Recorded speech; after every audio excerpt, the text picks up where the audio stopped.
¿Cómo están todos? Bienvenidos a Fuera de la Tribu Podcast. Tengo el gusto de saludar, gran gusto y además que se sienta a mi derecha, nuestro querido amigo, el nuevo Vic. ¿Cómo estás, Vic? Qué milagro. Pues contento de acompañar este podcast mágico musical. ¿Y quién está produciendo ahora que tú estás aquí? Porque tú estás muy acá, muy sentadito, pero no sé quién está al mando de este barco. Siempre al mando. Muy bien. Siempre al mando. Pero Chanes nos apoya el día de hoy. Muy bien.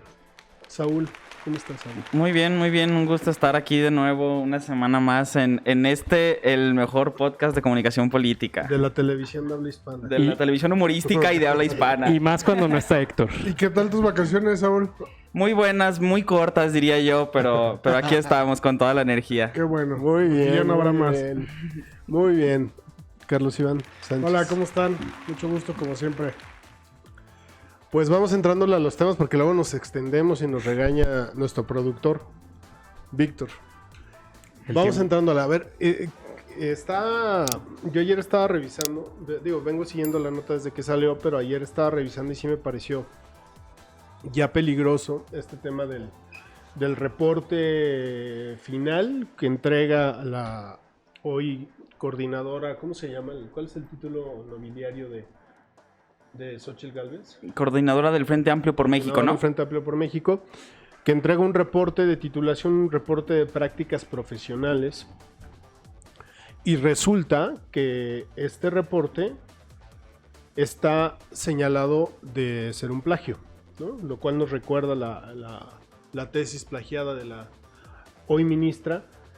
Y cuando escuché la nota, bueno, me parecía parte del golpeteo político, pero después comencé a ver que comenzó a crecer, ¿no? Y lo que me gustaría destacar, y si les parece se los propongo como análisis, es cómo ha atajado el tema Xóchitl Gálvez, ¿no? Desde su comunicación, lo ha hecho bien, lo ha hecho mal, lo ha agrandado, lo ha minimizado.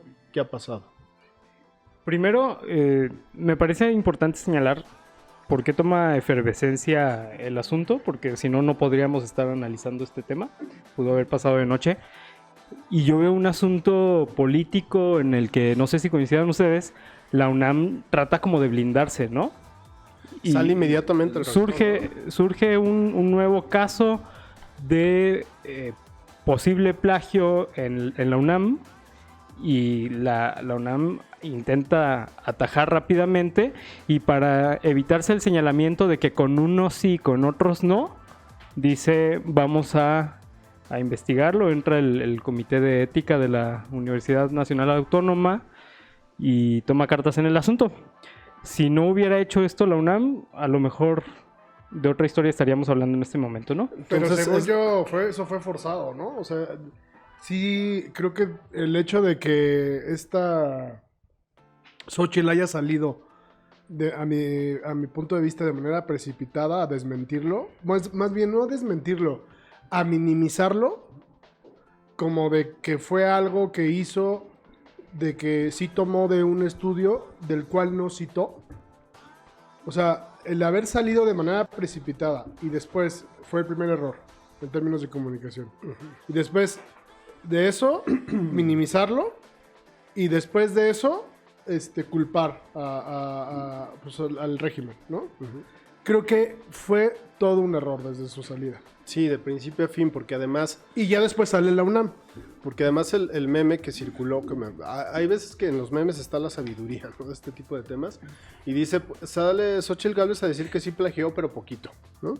Y efectivamente, porque esta salida en falso y precipitada, yo coincido, establece que deja como abierto que sí pudo haber plagiado algo, pero que fue sin querer, ¿no? O que fue algo no fue mínimo, grave. O no fue grave. Y ya después el tema fue evolucionando, sale la UNAM, ¿no? Que me parece, yo cuando vi que salió la UNAM dije, ahí fue cuando ya... Entonces sí hay, porque no creo que el rector se hubiera aventado el brete de salir si no es que sus asesores le hubieran dicho es que sí puede haber plagio, ¿no? O sí hay plagio, ¿no? Y mandarlo a la investigación conducente que hace la propia universidad.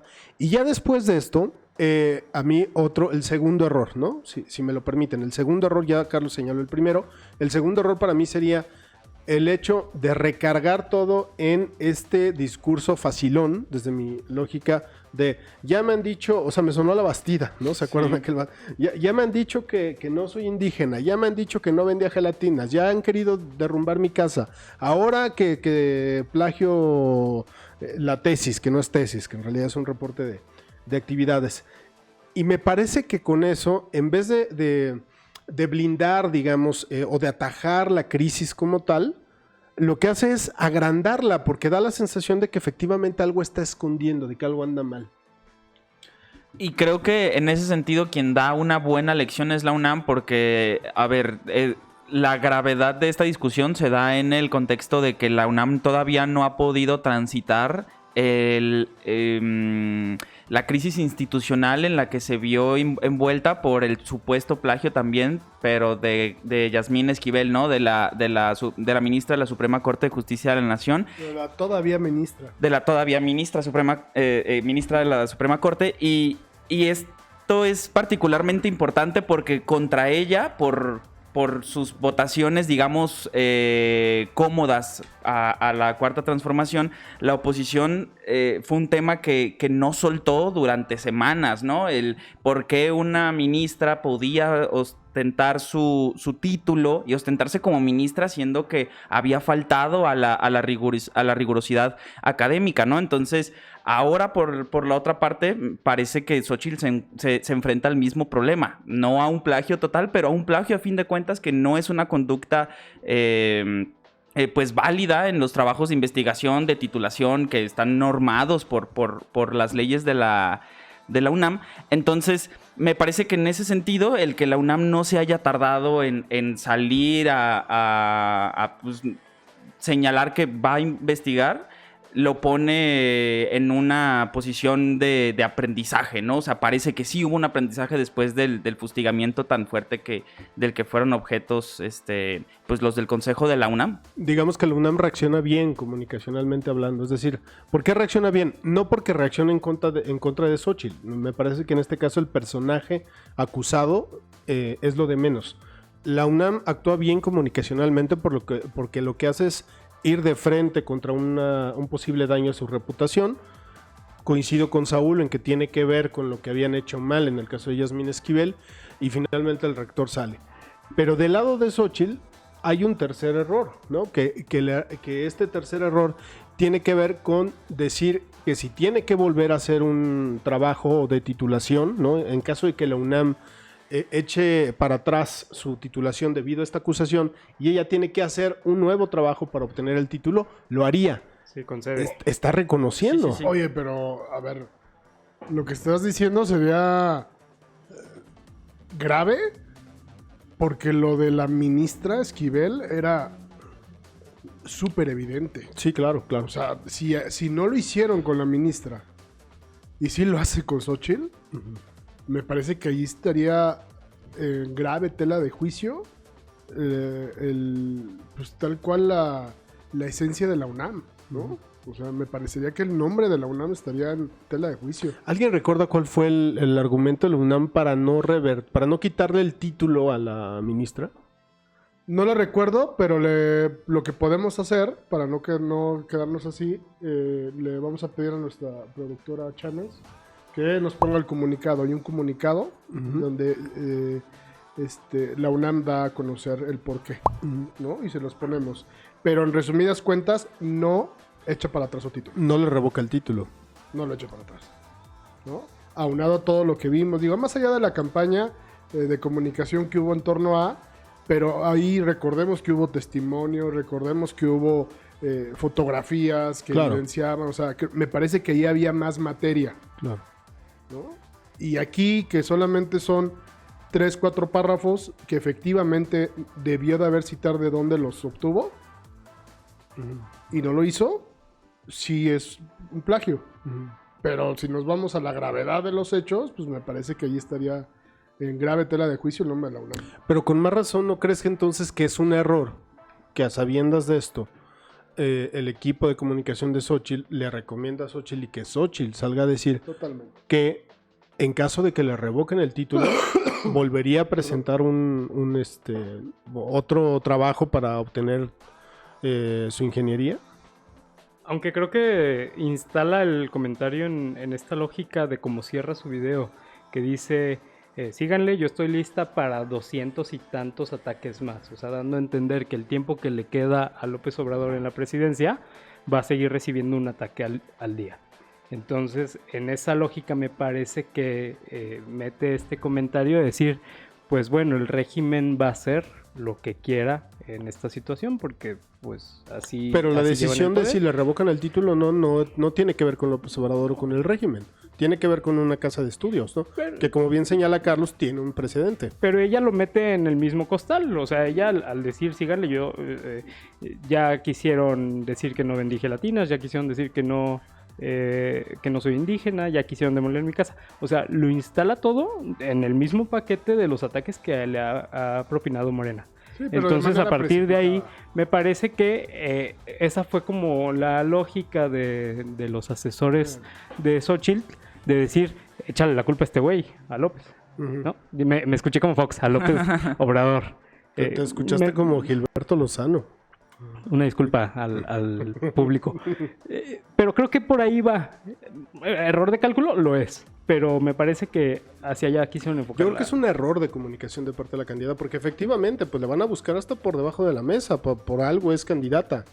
Y candidata opositora, es decir, no tiene el régimen a su favor. Me parece que los ataques eran constantes, algunos justificados y otros no. El asunto es que si a todo vas a estar sobre reaccionando como esto, pues lo que van a hacer es que se la van a acabar a medio camino, ¿no? Como se le han ido acabando. Como la han ido socavando, ciertamente. Yo no he tenido ningún otro, al menos yo no recuerdo, otro momento en el que haya marcado agenda. Los últimos momentos han sido lo de su casa, que fue la semana pasada o antepasada, Sí, pero regresamos a lo mismo, de manera reactiva, de manera reactiva. no de manera propositiva. No, quizá el último momento en el que ella tuvo una amplia relevancia, pues fue precisamente el que le dio un boom mediático, ¿no? Que fue el hecho de que el amparo que le concedieron para poder entrar a Palacio Nacional, y de ahí el presidente se agarró contra ella y bueno, fue lo que le ayudó, ¿no?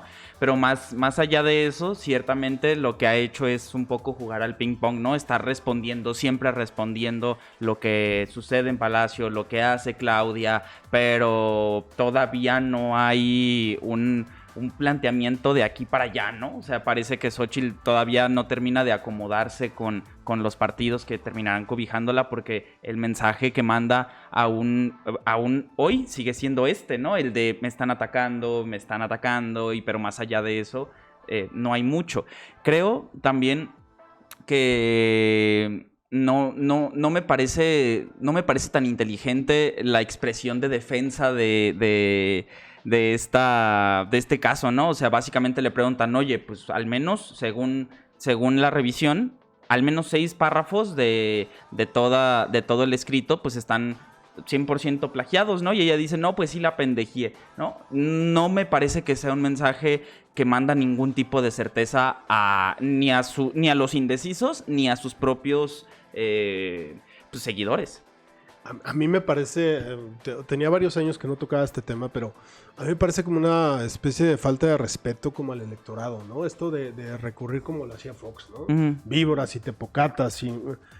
Yo creo que como un recurso, digamos, que te conecta con cierta base del electorado, que así se exprese y que así, digo, todos de alguna manera nos expresamos en algún momento o en otro de manera coloquial. Pero abusar de este recurso ya como para no entrarle las explicaciones de fondo, ¿no? Y pensar que con una palabrita así te sales y ya la gente se lo olvida, a mí me parece hasta una falta de respeto, ¿no? Me parece que no tendría que ser, sobre todo de una candidata que se supone que oferta otro tipo de cosas. Pero además, a mí el error, digo, ya hemos aquí enlistado tres errores, pero me parece que el tema central con Xochitl y con su equipo de comunicación es que pierden de vista que más o menos las encuestas lo que marcan es que el 50%, el 50 más 1, vamos poniendo en el 50%, están a favor de que continúe la cuarta transformación. Sea por el presidente, sea por Morena, sea por los dos factores, sea por Claudia, sea por lo que sea. Entonces, realmente lo que está disputando Xochitl es la otra mitad, digamos, del pastel, ¿no? Y dentro de esa otra mitad del pastel tendrá el 30%, el 25%, pero existe todavía un 20% que tiene que convencer de que voten por ella para meterse en competencia. Y a ese 20% que son los indecisos, digámoslo así, pero que son los indecisos que son más proclives a decantarse por una opción alternativa a Morena, no les habla, o sea, sigue hablando en los términos en donde endurece a su voto, endurece a los que ya están con ella, en los términos en donde le aplauden quienes ya están con ella, pero me parece a mí en lo personal que a los indecisos no les dice nada, no les da argumentos para votar por ella, no les da argumentos para que ella quede como la víctima que dice ser de los ataques que provienen de Palacio de Gobierno.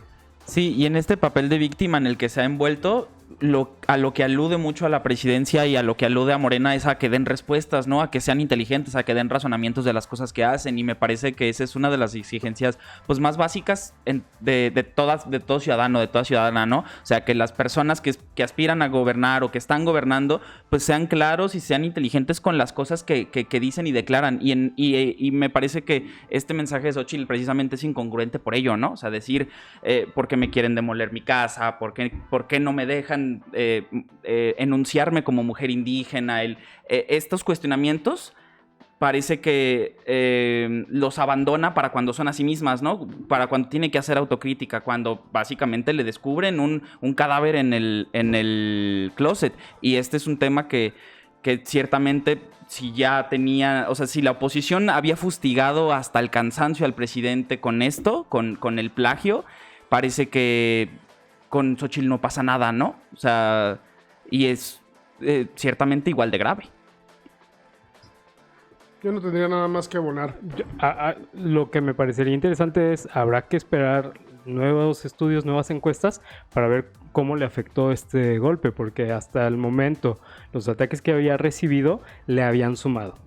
Le habían sumado en conocimiento, claro, pero, sí. pero también en negativos. le sumó. ¿Y se acuerdan que aquí lo tocamos? Sí. ¿Se acuerdan que aquí dijimos como todos aquellos que decían, es que el presidente es el mejor coordinador de campaña de Xóchitl? No, señores, lo que está haciendo el presidente es ponerle en la palestra para cargarle todos los negativos de los que él tiene en el cajón, ¿no? Membretados como mafia del poder, y lo logró.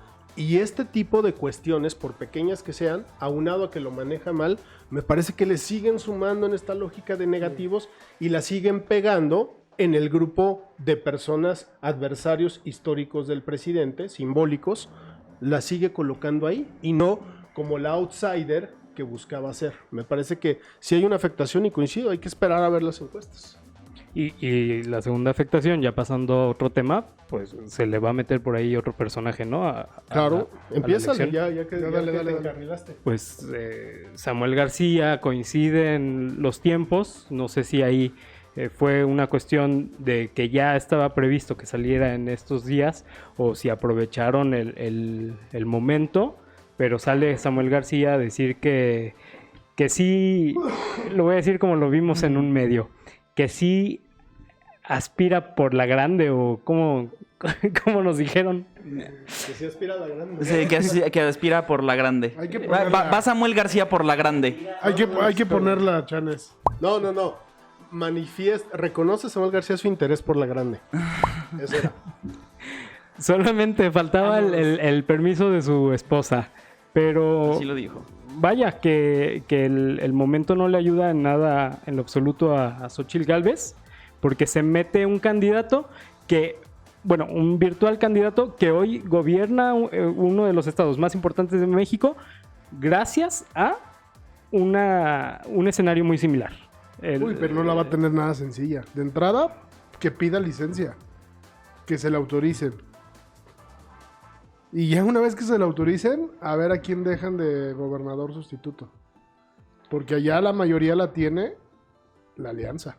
Sí, estamos hablando de Samuel García, que hoy sale en medios que ha conseguido un amparo de protección para él y 11 miembros de su familia, porque teme que puedan sufrir algún tipo de represalias. Atentado. No tanto un atentado, sino que piensan que en cualquier momento pueden llegar con una orden de aprehensión y los meten a la cárcel. Entonces consigue este amparo para él y su familia, incluso hasta su concuño y no sé quién más. Pero vean cómo se comienza a mover todo de manera muy rápida en Movimiento Ciudadano, Y esto los puede tomar por sorpresa y en estos momentos puede ir Samuel García por la derecha, ¿no? Y aventajarle unos cuantos pasos a Xochitl. Y salir Gálvez. como mártir. Tú Sí. ves a, Carlos, tú ves a Samuel García en la contienda y si lo ves, ¿qué pasaría con Xochitl? Yo no lo veo. No lo veo ahorita.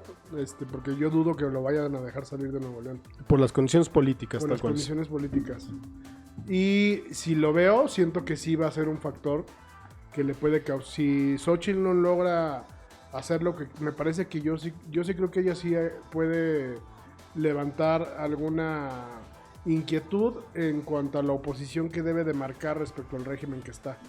Pero si no permite hacerse más fresca en su comunicación y si no permite que tenga un poquito más de sustancia su comunicación, pero sin perder frescura, me parece que no lo va a lograr. Y lo que sí hace muy bien Samuel es que es muy fresco, ¿no? Y es muy disruptivo. Entonces, esa parte es la que podría complicar que tal cual, pues, incluso que MC pueda rebasar la alianza. Y me parece que Samuel también brilla particularmente esta semana porque Enrique Alfaro nuevamente haciendo peso de su fuerza política, pero ahora a nivel nacional, le cierra la puerta a Marcelo Ebrard, ¿no? Y le dice a Dante Delgado que él apoya a Samuel García y que pues el candidato de Movimiento Ciudadano tendría que salir de las filas de Movimiento Ciudadano. Un poco parece Alfaro ya dando el brazo a torcer, pero insisto, sí cerrándole también un poco las negociaciones a Dante con Marcelo, con la idea de darle un empuje a Samuel. En ese sentido, pensando en que MC ya no está tan dividido, yo no vería tan complicado que Samuel sí llegara a la contienda del 2024. Entiendo que las condiciones son adversas en el Congreso de Nuevo León, pero me parece que algo que ha distinguido a MC en general es la captación de estos liderazgos que no están tan contentos con sus partidos, entonces los jalan. Y es algo que también ha sucedido en el Congreso de Nuevo León. Entonces yo creo que nos podríamos llevar una sorpresa. A mí me parece que Samuel García sí representaría un peligro latente para el PRI, para el PAN y para su candidata. Un peligro real por Sí, sí, esta disrupción que tiene, porque a diferencia de Xochitl, él parece no estar atado de manos. Es decir, su única atadura es esta que comentas, ¿no? Del Congreso de su estado. Pero si él lograra llegar a la candidatura, pues tendría el apoyo de su partido, que ciertamente no tiene MC el poder que tiene el PAN o el PRI todavía, pero que sí entraría a una contienda siendo como el candidato fresco de la ecuación, ¿no? Me parece también que la condición del votante de MC pues entraría en disputa completamente con el votante del Frente, y a juzgar por lo que hemos visto de Xochitl, esta falta de sustancia en la que no voy a ahondar, ya lo comentó Carlos y lo hemos comentado en el podcast recurrentemente, sí pondría en peligro Samuel, incluso para convertir a Movimiento Ciudadano en la segunda fuerza de este país, lo cual sería sí. algo relevante. O sea, veo en este momento las condiciones para que eso suceda, y entonces el proyecto de Samuel empezaría en el 2024, pero culminaría en el 2030, ¿no? Con otras condiciones. Totalmente. Y bueno, creo que haciendo como una referencia a lo que sucede en el fútbol americano, Samuel García llegaría como el equipo Cenicienta, ¿no? Como el candidato Cenicienta. Y hay una tendencia de apoyar siempre a quien es la víctima, a quien tiene menos probabilidades de lograr algo importante, y eso le sumaría bastantes simpatías en el proceso electoral. Y yo también coincido plenamente de que se pueden convertir en la segunda fuerza política. Lo que gane Movimiento Ciudadano en el 24 es ganancia. Lo que gane. ¿Están de acuerdo? Sí. E iría en la ruta estratégica que se ha planteado el partido, que es ir creciendo paulatinamente. Ahorita ya no se recuerda mucho, pero en algún momento se decía que el momento para Movimiento Ciudadano era en el 2030, ¿no? Y si este juego se le termina de alinear, pueden dar ese paso. Sí, y me parece que el propio Samuel García lo demostró en Nuevo León, ¿no? En la elección que lo hizo gobernador. A ver, precisamente hablamos de que no tiene la mayoría del Congreso, no tiene la mayoría del territorio en cuanto a los ayuntamientos, ¿no? Por ejemplo. Entonces, pero Samuel sin duda fue un fenómeno político a nivel nacional, ¿no? O sea, su relevancia, su elocuencia, más allá de que nos guste o no, ¿no? Pero ciertamente encontraron la fórmula y los medios entre él y Mariana Rodríguez para meterse en todos los teléfonos de los electores, ¿no? Y eso funcionó, al final funcionó. Entonces creo que en el 2024 no podríamos subestimar estas estrategias que a final de cuentas ya lo hemos visto como gobernante. Lo cierto es que no tiene un desempeño decepcionante, ¿no? Por decirlo de manera, pues no tan rigurosa. Y en ese sentido creo que podría ser un buen candidato.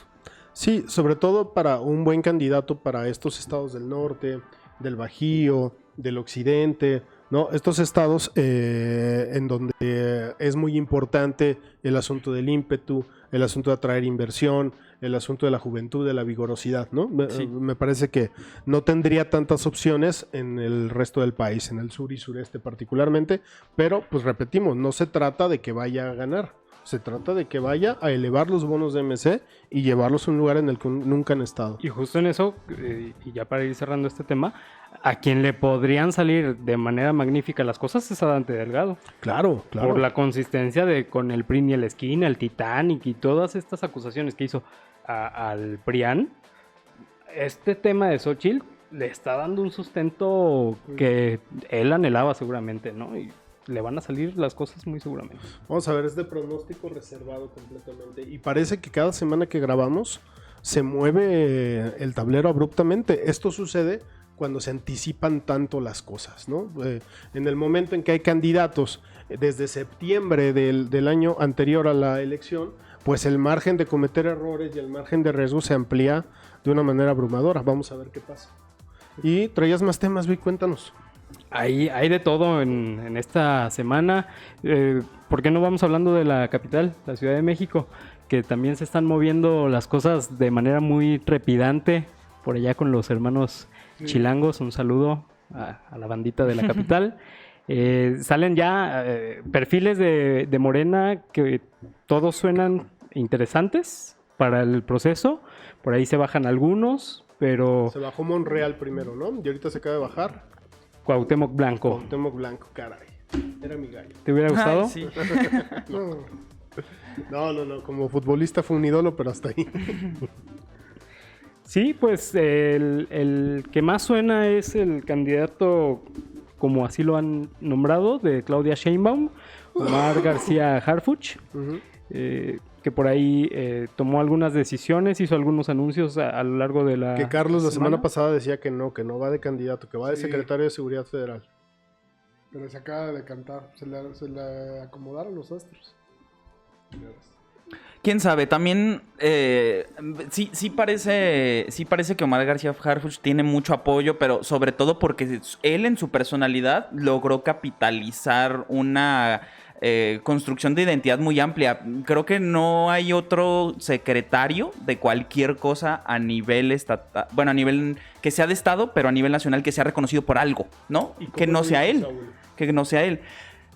Me parece que sobre todo yo lo recuerdo particularmente por estos atentados en los que él estuvo, de los que él fue objeto, ¿no? Entonces, si por una parte lo ves como un objetivo del crimen organizado, es decir, un enemigo del crimen organizado, y por otra parte, más o menos valoras los avances en seguridad de la Ciudad de México, pues sí te da un saldo positivo, ¿no? Y te construye entonces al final una personalidad a la que la propia Claudia Sheinbaum le dio mucho foco. Entonces, creo que lo tiene todo para brillar, pero también me parece que Clara Brugada se ve como una mujer con mucho apoyo. Digo, yo no soy de la Ciudad de México, no sé qué tan real sea, ¿no? Pero se ve que tiene mucha base detrás, ¿no?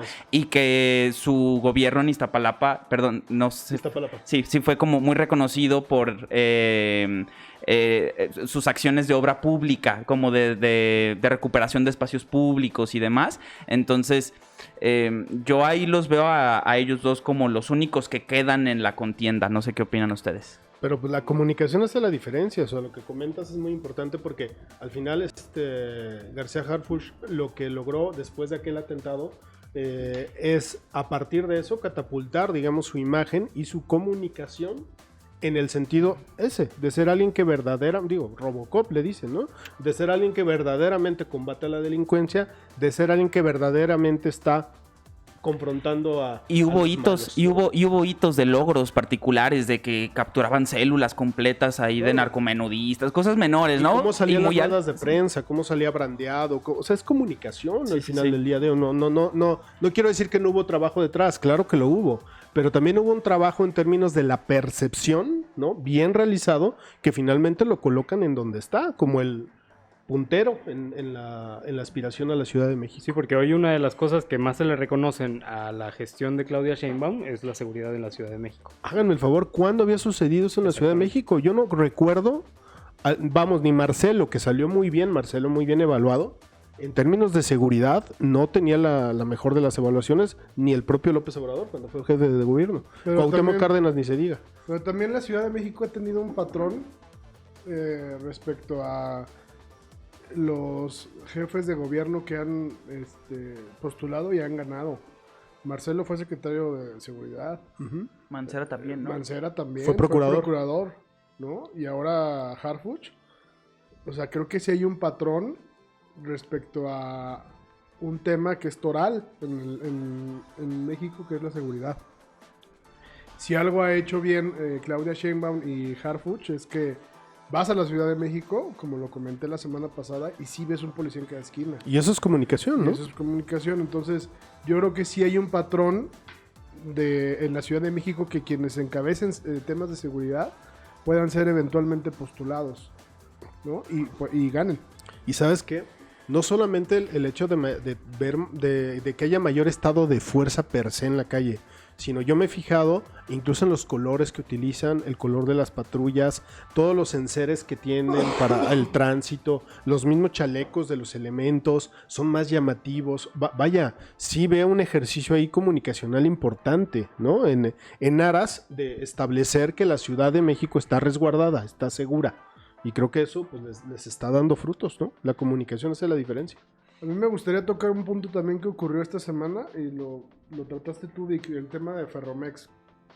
Pero antes, solamente añadir que sí suenan otros perfiles de Morena. Por ahí Mario Delgado sacó un TikTok donde dice que cuando tome una decisión de su futuro político o algo así, no dirá nada, pero habrá señales, sale trotando frente a un tótem de la marca Ciudad de México. Deja ahí el mensaje relativamente muy claro. Y se especulaba que hacia allá iba a tirar después de todo este proceso de Morena. Y también hoy, un poco operado, pero sale a relucir en un trascendido de un medio nacional que Hugo López-Gatell podría ser también uno de los tiradores a la Ciudad de México. Con la poquita credibilidad que le queda a Hugo López-Gatell, que ha reaparecido nuevamente, ¿no? Con el tema del repunte del COVID, que ahí va paulatinamente, las vacunas, el tema del vapeo que lo ha mantenido presente. Ahí está también él como un posible candidato, ¿no? Y sí, sobre Ferromex se puso interesante la cosa, porque el presidente en el grito de independencia arenga a los migrantes. Es un hito simbólico que resuena en la opinión pública y esta semana la empresa de transporte ferroviario tomó una decisión muy importante. No, dale, tú termínala porque fue tu tema. Bueno, a razón de la, no sé si llamarlo crisis migrante, Ferromex toma la decisión, emite un comunicado donde dice que va a detener las operaciones de 60 trenes, que son el equivalente a algo así como 1,800, 1,000 y tantos camiones de transporte de mercancías, de carga, lo cual representa pues, pérdidas millonarias para todo el país, para la industria Y desabasto. extranjera, y ocasionará ahí desabasto de algunos bienes. Y me parece que es en respuesta de un descontento de la empresa hacia el presidente por las actitudes, por las determinaciones que ha tomado el Instituto Nacional de Migración, que durante todos estos años hizo prácticamente cerró los ojos ante la situación de la bestia, ¿no? ¿Cuántos años no lleva sonando el tema de que migrantes utilizan este medio de transporte de manera ilegal, por así decirlo? Ujú. Y dicen, los vas a arengar en el grito, pues ahí te va tu medicina, ¿no? Y Totalmente, pero esto también nos lleva a que Andrés Manuel una vez más nos demuestra que lo que él diga tiene una repercusión en tanto a los empresarios, las personas, y no por nada salió una métrica que lo ubica como el mejor streaming de habla hispana, ¿no? Entonces, pues ahí nos damos cuenta de hasta dónde llega el mensaje del presidente, ¿no? En términos de comunicación. Y hasta dónde impacta una decisión de una empresa que hasta ahorita no lo vamos a ver, pero no sé si en 1 o 2, 3 semanas vayamos al súper y no encontremos algo. Por esas toneladas y miles de toneladas que se van a dejar de surtir de manera diaria. Andrés Manuel López Obrador es el presidente de México, pero además es el influencer número 1 de este país. No lo habíamos visto así, pero esa es la realidad, ¿no? A partir del uso de sus plataformas y la consistencia con que lo ha hecho, porque una mañanera todos los días, no sé ya cuántas llevan, los casi 5 años que lleva de gobierno, se ha convertido en un factor clave, ¿no? Capaz de mover las cosas en el país, no solo por su investidura, sino también por lo que hace a través de sus plataformas. ¿Las plataformas políticas monetizan?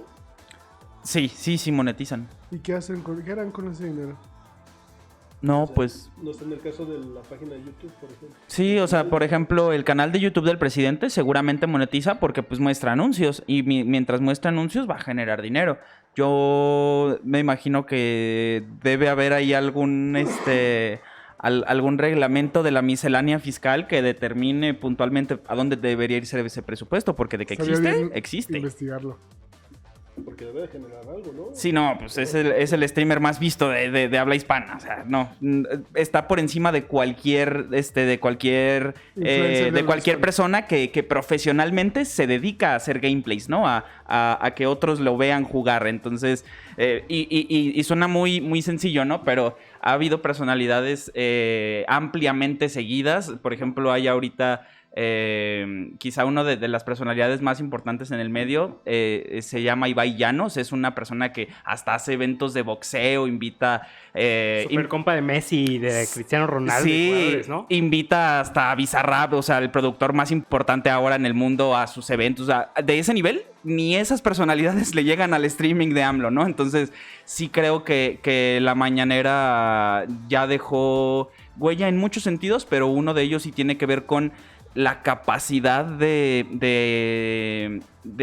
democratizar el mensaje, ¿no? Digamos que pues hay muchas personas que hoy, por ejemplo, mi papá que tiene 53, 54 años, pues no se pierde una mañanera porque pues tiene acceso a internet, tiene un teléfono celular, no tiene tele, pero tiene acceso a internet y un celular desde donde puede ver la mañanera, ¿no? Y así es el caso de cientos de miles de mexicanos. Sí. Entonces, creo que hay mucho que analizar alrededor de este fenómeno de la mañanera como un espacio que, nos guste o no, lo veamos o no, sigue impactando mucho. Claro, y marca un precedente en comunicación. Claro.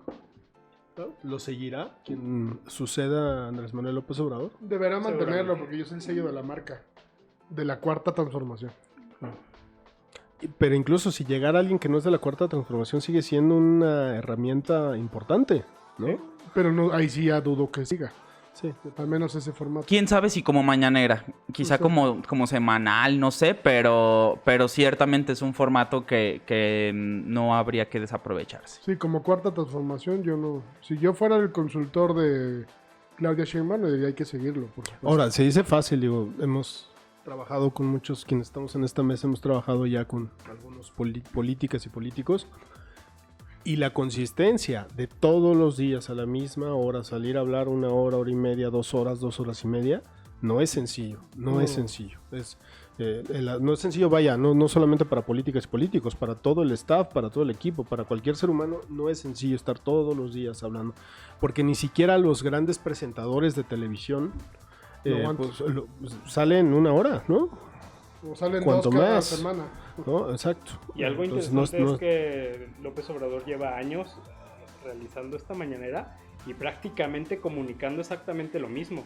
Ujú. Por el tipo de personaje que es, la gente no se ha hartado de escuchar lo mismo cada día, ¿no? Es un atributo que solamente tiene él. Me parecería muy complicado ver a Claudia Sheinbaum cada mañana diciendo las mismas cosas. Claro. ¿no? Toda la razón. Nada más para... Nos acaba de mandar nuestra productora, perdón. Nos acaba de mandar nuestra productora que el presidente desde el 2021 mencionó que rechazó la posibilidad de monetizar en su canal de YouTube. Entonces no monetiza. Hubiera estado bien que monetizara A y que las eso lo pensiones. donara, ¿no? Lo donara a algo. Sí, Serviría sí. mucho. Porque es dinero que podría Pero estarlo dijo- generando. Pero tal cual, fraseó que generar ganancias de este modo le parecerían moralmente indebido. Cada quien. Otro statement más. ¿Querías decir algo, Saúl? Sí, nada más para dejar el dato. Son solo en el mes de agosto 4.5 millones de horas de visualizaciones de su contenido. Nada más en agosto. 4.5 millones de horas. ¿Qué dirán las televisoras, no? Que antes tenían todo eso a su servicio. En fin, pues les dejamos aquí. ¿Algo más que agregar? Pues ya me pregunto cuántas horas nos verán a nosotros. Hay que verlo. Preocupante. Hay que verlo. Muy bien, pues esto fue Fuera de la Tribu. Semanalmente estamos aquí desde Guadalajara, Jalisco, en todas las plataformas, en YouTube, en Spotify.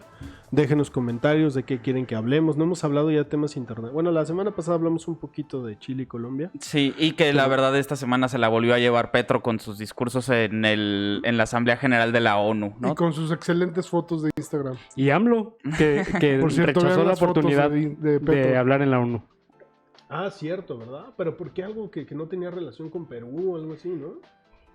Desconozco, pero envió a la canciller. Pues veremos qué pasa. Nos vemos la siguiente semana. Muchas gracias, Víctor. Muchas Un gusto. gracias, Carlos. Muchas gracias a todos. Saúl. Gracias, Chanes. Gracias. Nos vemos la siguiente. La comunicación es cosa seria. Tómesela en serio.